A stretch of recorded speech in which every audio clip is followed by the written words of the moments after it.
বর্তমানে আন্তর্জাতিক কূটনীতির সবচেয়ে আলোচিত ঘটনা হলো আলাস্কার বৈঠক।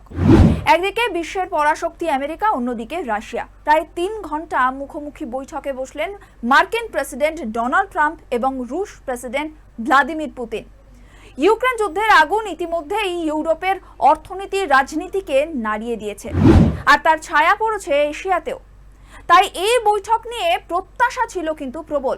প্রশ্ন এখন একটাই, যুদ্ধ কি থামবে? গোলা বারুদের ধ্বনি স্তব্ধ হবে, নাকি আগের মতোই চলতে থাকবে ধ্বংসের রাজনীতি? শনিবার আলাস্কার ঐতিহাসিক বৈঠককে ঘিরে কূটনৈতিক দুনিয়ায় ছিল উত্তেজনা। ৩ ঘন্টার লম্বা বৈঠক হয়। এই লম্বা আলোচনায় দুই রাষ্ট্রপ্রধান অনেক বিষয় নিয়েই মতৈক্যে পৌঁছেছেন, তবে যুদ্ধবিরতি নিয়ে প্রত্যাশিত কোনো সমাধান আসেনি। মার্কিন প্রেসিডেন্ট ডোনাল্ড ট্রাম্প সাংবাদিক সম্মেলনে বলেছেন, আজকের আলোচনা অনায়াসেই 10-এ 10 পাওয়ার যোগ্য।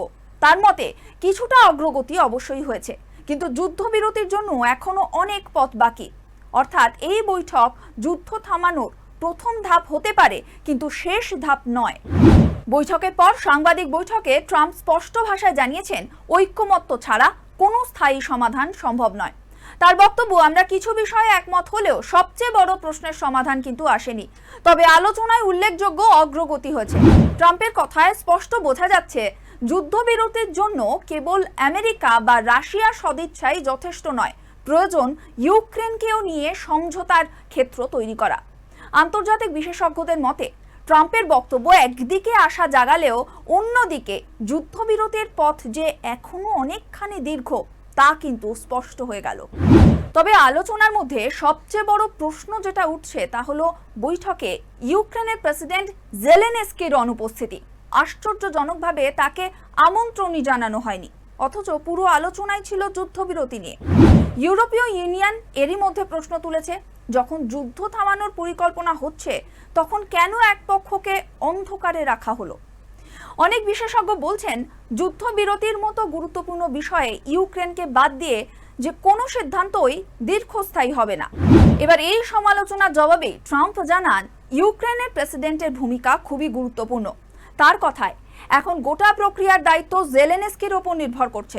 ভবিষ্যতে পুতিন ও জেলেনস্কির মুখোমুখি বৈঠকের সম্ভাবনা একটা তৈরি হয়েছে। চাইলে তিনি নিজেও সেখানে থাকতে রাজি রয়েছেন।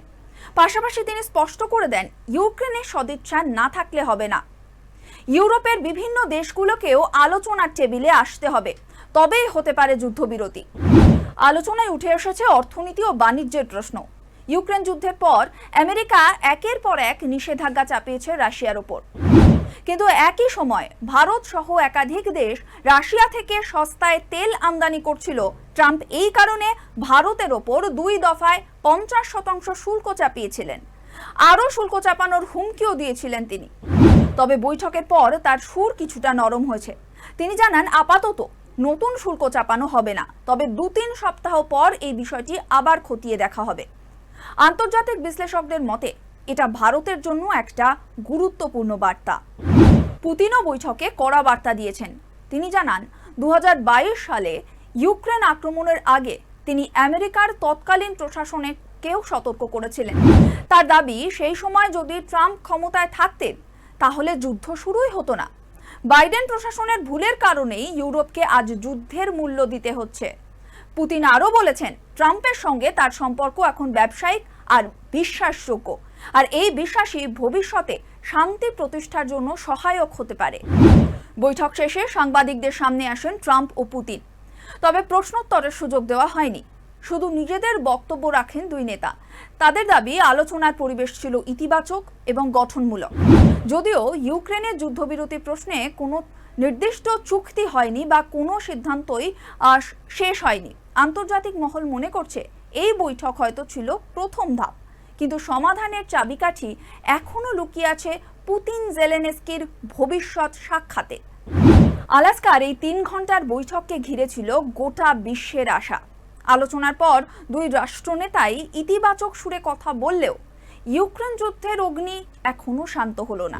ট্রাম্প বলছেন, এখন দায়িত্ব জেলেনস্কির, আর পুতিন বলছেন বিশ্বাসযোগ্য সম্পর্ক তৈরি হয়েছে ট্রাম্পের সঙ্গে। তবে যুদ্ধের প্রকৃত সমাধান পেতে গেলে প্রয়োজন আরও বড় পদক্ষেপের, আরও বড় ঐক্যমত্য। আলাস্কার বৈঠক নতুন দিগন্ত খুলল ঠিকই, কিন্তু ইউক্রেনে শান্তির সূর্য ওঠার জন্য এখনো দীর্ঘ পথ পাড়ি দিতে হবে।